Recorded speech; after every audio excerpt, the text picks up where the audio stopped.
નમસ્તે સાહેબ, એક લાઈવ ચાલે છે એ પૂછું હતું કે તમે શું અત્યારે લાઈવ છે, એક ફેસબુક પેજ છે એના ઉપર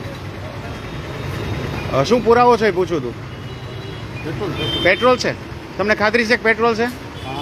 હા હા, પૂરી ખાતરી છે. તો તમને પૂછવાનું થાય કે સરકારે ફરજિયાત કર્યું છે કે આની અંદર 20% ઇથેનોલ નાખવાનું, એ વાતની ખબર છે તમને? હા, એટલે 20% ઇથેનોલ છે ખબર છે કે નથી ખબર? એ નથી ખબર તમને. ઓકે, જી જી જી સાહેબ, તમે પેટ્રોલ પુરાવા આવ્યા છો ને અહીંયા, તમને ખબર છે કે પેટ્રોલમાં સરકારે 20% ઇથેનોલ નાખવાનું ફરજિયાત કર્યું છે? ઓકે સાહેબ, તમને ખબર છે? તમે પેટ્રોલ પુરાવો છો કે 20% ઇથેનોલ વાળું પેટ્રોલ પુરાવો છો? નથી ખબર. તમને ખબર છે સરકારે ફરજિયાત કર્યું છે કે હવેથી દરેક પેટ્રોલમાં 20% ઇથેનોલ આવશે? એ ખબર છે વાતની? નથી ખબર.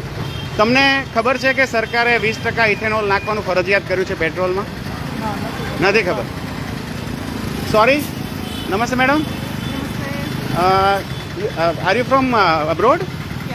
Okay, so there is no point in asking you about this petrol. This is E20 petrol, which has been introduced right now. So we are discussing about that.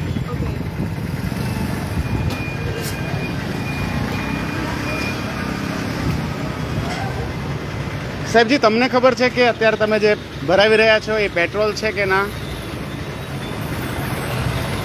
Petrol છે. તો તમને ખબર છે કે આ સાદું પેટ્રોલ છે કે E20 પેટ્રોલ છે? હા, ટૂંકમાં તમને નથી ખબર કે સરકારે ફરજિયાત કર્યું છે હવેથી દરેક પેટ્રોલમાં 20% ઇથેનોલ આવશે? એ નથી ખબર. ઓકે, તો દોસ્તો તમે જોઈ રહ્યા છો કે મોટાભાગના લોકોને અહીંયા તો 100% લોકોને વાતની ખબર નથી કે હવે જે પેટ્રોલ આપણે વાપરી રહ્યા છીએ એ પેટ્રોલની અંદર 20% ઇથેનોલ છે. આ જે ઇથેનોલ છે શું છે એ તમને ખબર છે? ઇથેનોલ શું વસ્તુ છે ખબર છે તમને? એ પણ નથી ખબર. ઇથેનોલ એક શેરડીમાંથી બનતું ઉત્પાદન છે જે આપણે જો પેટ્રોલમાં નાખીએ તો એ પણ પેટ્રોલની માફક બળી શકે છે. અને એના કારણે સરકારનું એવું કહેવું છે કે આપણો ઘણો બધું વિદેશી હુંડિયામણ બચે, કેમ કે 20% પેટ્રોલ ઓછું લેવું પડે. પણ તમે એ વાત સમજો કે ધારો કે દૂધવાળો છે, એ દૂધવાળો દૂધમાં પાણી નાખે છે તો દૂધનો ભાવ ઓછો કરે છે કે નથી કરતો? નથી કરતો. તો સરકારે પણ એવું કર્યું છે કે પેટ્રોલની અંદર 20% ઇથેનોલ નાખ્યું છે, જે પેટ્રોલ કરતાં સસ્તું છે, પણ ભાવ તો એ જ રાખ્યો છે.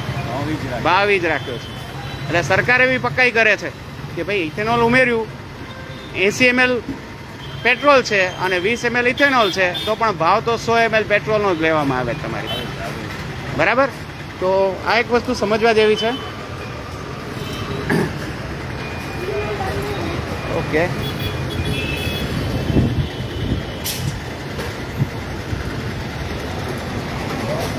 પેમેન્ટ ચાલુ છે.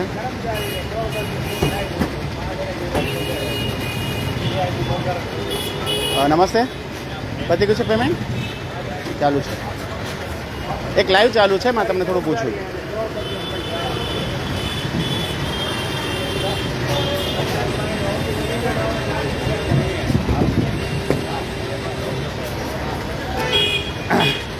પતી ગયું? ભરાઈ ગયું કે હવે ભરાય છે? હવે ભરાય છે. શું ભરાવો છો તમે? પેટ્રોલ છે. આમાં 20% ઇથેનોલ આવે છે, વાતની તમને ખબર છે? એ નથી ખબર. તો તમને એ વાતની ખબર છે કે આ ઇથેનોલ શા માટે ઉમેરવામાં આવે છે? ઇથેનોલ એટલા માટે ઉમેરવામાં આવે છે કે આપણા દેશનું વિદેશી હુંડિયામણ બચે. આપણે 20% ઓછું પેટ્રોલ બહારથી મગાવવું પડે, કેમ કે 80% પેટ્રોલ ને 20% ઇથેનોલ આવે છે.